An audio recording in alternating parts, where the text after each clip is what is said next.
It's end of the season.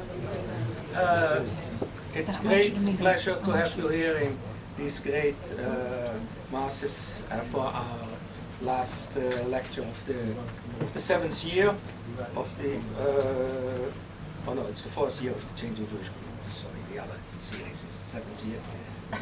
Before I welcome Professor Avi Beker, but before I introduce him, I would like to point out that we got, thanks to Tzvi Gil, here a brochure in Hebrew on the contribution of the Holocaust survivors to Israel. It's in Hebrew. We have a limited number of copies. Those of you who want to can afterwards take copies.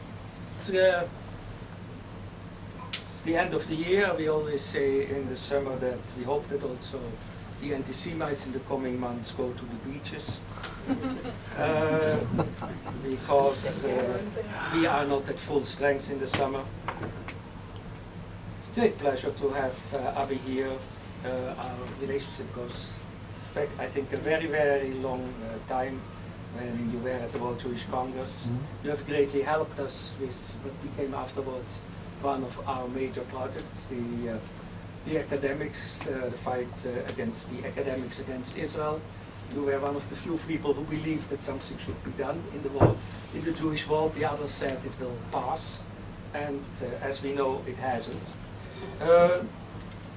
Avi today is a professor in Washington at Georgetown University. He has published a number of books, and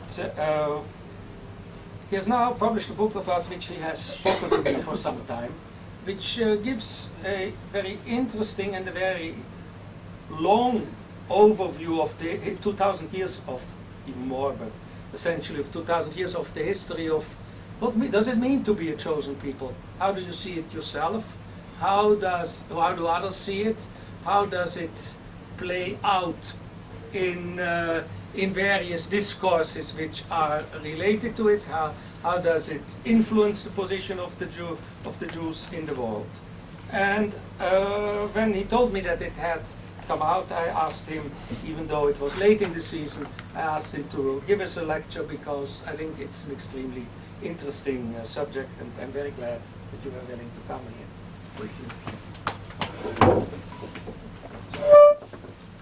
Shalom to everybody. Thank you, Manfred. Just a comment. Mrs. Elazar told me that this book has been written already by Chaim Potok. She's right. Chosen. But, so let me explain. This is the real one. Because mine is non-fiction. Chaim Potok wrote, the fiction. And there is also a subtitle, as you can see. The history of an idea, the anatomy of an obsession. So this is really something else which is completely different. And as you know, those of you who have read Chaim Potok, this is really a family saga. It's touching maybe a little bit on Jewish history, of course, Jewish identity, but it's not really touching at all the concept of chosenness, Am Nivchar, the chosen people. By the way, he could do this, because I know him, I knew him. I was with him in China in an interesting meeting, between Chinese intellectuals and Jewish intellectuals, and he spoke there about Judaism and Jewish identity. So my lecture is going to be on theology, but it is about politics. And that's my major argument in my book, that this concept of chosenness, and this is, by the way, there is such an expression, chosenness. If you go on the software of the word, and you click chosenness, you will see that there is a red underline, but nevertheless, it's all over today in several books. So this is something which is being used because there is no other way really to explain, to express this struggle, which I think is really a major driving force in Jewish history, in Jewish identity, and this is something which is today very central, more than people think about it, also in the Arab-Israeli conflict. But I'm not going to elaborate too much, on politics.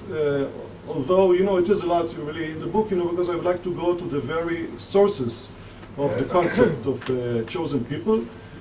I'm sure that most of you know about it, and many of the things that you're going to see probably are familiar to you, but nevertheless, I think that this is very critical really to get them really in a nutshell in order really to go and understand really this link between theology and politics in this issue.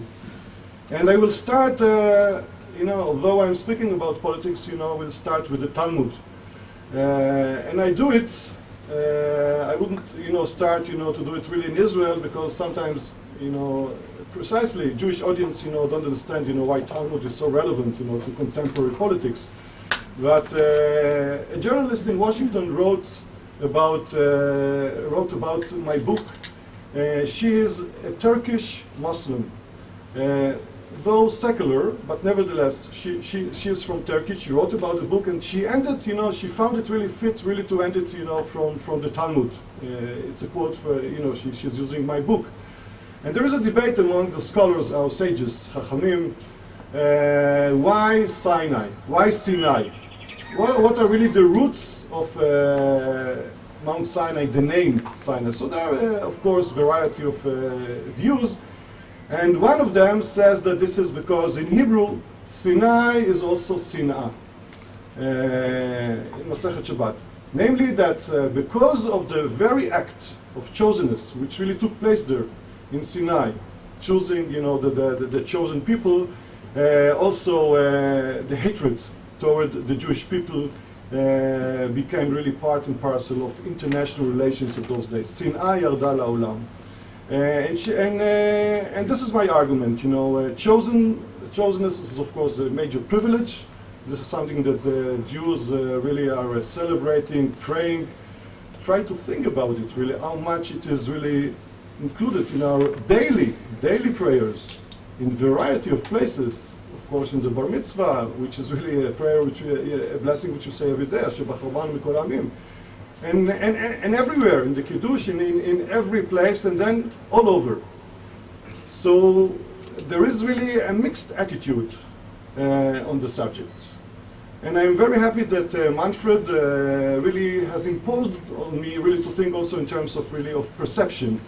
That's why I'm going to use visuals. Usually I'm not using it, but I think that since we are dealing now with perception, and we are going to see how Jews perceive themselves and how they are perceived by the world, I think that this is really part of the saga. So I'm not going really to go over, in a PowerPoint fashion, but here and there I'm going to use also the PowerPoint in order to clarify my statement.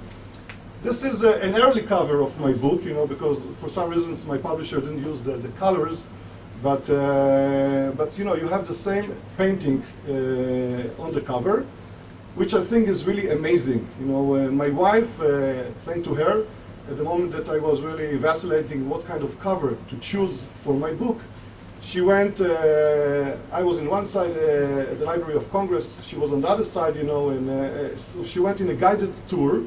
And this is really in the main reading room in the Jefferson Building, in the Library of Congress. There is a huge painting on the dome there by Edward Blashfield, which was completed in 1898, which is really showing what is the contribution of nations, cultures to civilization, to mankind. And we don't see it clear here. And in the painting you have a variety of nations, but there you have the Jews, Judea, religion. Namely, whatever, again, if you are really believers, Anashim Aminim, you of course believe in it. Whatever you are, we are dealing here with a perception. Namely, the Jews have invented it, and this is really, it started with the Jews. We can say it started in Sinai. You will see later, we can even argue it started with Abraham. So nevertheless, this is an attitude, I think also, which also explains a lot about American politics. Those of you who have read recently in Foreign Affairs, also a nice article in the International Herald Tribune by Walter Russell Mead, which really goes into the very heart of the links between Israel and the United States, and he explains that this is not really just the Jewish lobby, not at all. not just strategic interest, not just the very fact that Israel is the only democracy in the Middle East. It has to do with a very deep appreciation of the American people to these very concepts. The idea that the Jews are the chosen people, and this is really part of their really strong support for Israel in variety of ways. So this is something which gives really the legitimacy, the endorsement by the Library of Congress. And those of you who know, the Library of Congress for Americans is really the identity cultural card, and this is something which makes it very important. There is a similar view also among many Jews, as you can imagine. This is a very interesting website for matches, shidduchim. And it's amazing, they say, saw you at Sinai. And this is, by the way, the very traditional Jewish approach to the idea of chosenness. Namely that this is the way that our sages really introduced it, that all of us were in Sinai. By the way, the Maimonides, based on the Talmud, explains that even a convert, a girl, at the moment that really enters Judaism, it makes him as if he has been there. So that's why you can say, Aramino Vedavi, etc. I'm not going too much into Talmud here, don't be afraid, but nevertheless, I think that this is something which is really affecting identity, affecting perception. So this is really something which Orthodox people, of course, regard it as a measure of identity, as part of a very social endeavor of shidduchim. But amazing as it is, this is not just really something which religious Jews believe, Orthodox Jews believe, as you may be surprised. I'm going now to touch, on some other groups of non-Orthodox Jews, but at the very end you will see that also very secular Jews, some of them even don't believe in God, will say in one way or another that we are chosen. And this is something which is affecting the Jewish mind. And if we have time also, I will go also, of course, into the perception of the Goyim, of the Gentiles, which is also very central. And sometimes it really doesn't matter what we think. We are studying, Professor Sender is here, in international relations. Sometimes perception is more important than the reality. And if there is a perception that the Jews are the chosen people, it doesn't matter, whether we like it, we don't like it, as you will see, whether we're even trying to escape it, as some Jews have tried to do. This is part of our reality. It's amazing. This is the Reformed Jewish community in Alaska, and their name, if you go into the internet, is the Frozen Chosen. That's the site, and that's the way that they perceive themselves, which I found it really quite amazing, because you would expect that the more liberal, the more lefty, the more open, the more universal reform movement, would not use this really very, particular parochial expression about chosenness, but they're even selling shirts. This is not the shirt. This is just a shirt which says Alaska, but there are other shirts, which I couldn't really copy, which really shares, Frozen Chosen, and this is the way that this is their website. If you want to, if you punch Frozen Chosen. .org, you enter the Jewish community in Alaska. There are about 6,000 Jews in Alaska, out of 650 population, which is even less, than the ratio in the United States. And this is the way that the Reformed Jewish community in Alaska is really expressing itself. But most of the Jews, I wouldn't say again most, but many of them, many of the prominent Jews were always trying to escape this fate of chosenness. Still today, you can find many Jews in Israel, outside Israel, who are very uneasy about the subject, about the term. They regard it really as an expression of arrogance, something which really makes the Jews different, and I will say a word later about the early Zionists also who regarded this as something really quite problematical. So this is why we have, I think, Shalom Aleichem did it very well. We have an interesting expression.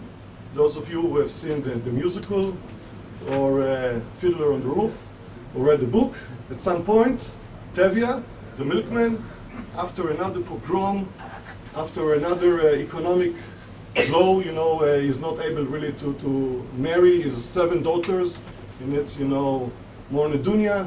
So then he goes outside his home and appeals to God and tells him, I know, we are your chosen people, but next time when you choose again, skip us, don't make us again, this is a source of trouble. And there is no doubt, this is part of the perception. Being chosen means also suffering, means also anti-Semitism, means also hatred. So why should we enter into this endeavor really and use this expression so much? Chaim Brenner, the famous writer, was murdered in 1920 by Arabs between Yafo and Tel Aviv. He was really, those of you who have studied a little bit about the labor movement, the socialist movement, had a great impact on the kibbutzim and the labor movement in terms of their ideology. And he said in his book, that we should really take out Ata B'chartanu. This is something which doesn't fit people who is now looking to be a normal people. If we want to be normal, we would like to be like others. We shouldn't use this very arrogant expression of being, a chosen people. So this is very interesting, and I think that this is something which I think dramatizes, this trend within Judaism, which is reflected by many, that we should not really emphasize too much that we are. But as I've said, it's not always really helping us because still the perception is there. And but again, it doesn't mean that all the secular leaders of Israel were really anti-chosen. Those of you who have studied Ben Gurion, you don't have even to study, you just read speeches about Hans Gula, Ata B'chartanu, about all Lagoim, light unto the nations, the special mission of the State of Israel. When he speaks to the IDF soldiers, he's using terminology which is really unbelievable, really biblical, religious, with this term chosenness. So many scholars like Connor, Cruz, O'Brien, and others would say that many of the early Zionists who really went to establish the State of Israel, although claiming that they are secular, were really deeply rooted in this religious notion and ideology of being chosen, of creating something new which is part and parcel of the Jewish tradition. And this is something which I will deal with this later, maybe something of the subconscious, really, of Jewish identity.